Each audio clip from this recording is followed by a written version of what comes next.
हे बघा मित्रांनो, गावाकडची माणसं या चॅनलमध्ये आज आपण अक्षय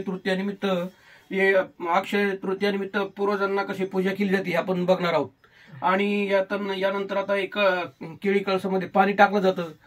हे बघा, असं केळी कळसामध्ये पाणी टाकलं जातं आणि यानंतर मग नैवेद्य दाखवला जातो।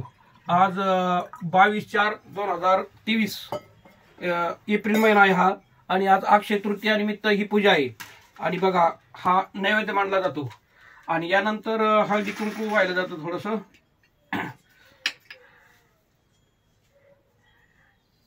चांगला गंधला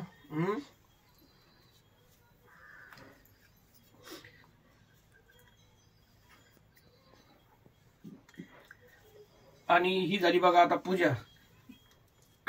अक्षय तृतीयेनिमित्त हे मराठवाड्यात हा प्रामुख्याने केला जाणारा सण आहे आणि याच्या निमित्त खूपच जुनी परंपरा आहे ही। आणि सर्वांनी ही आता तुम्हाला माहित असेल मराठवाड्यातल्या सर्व लोकांना। आता ठीक आहे, चालतंय।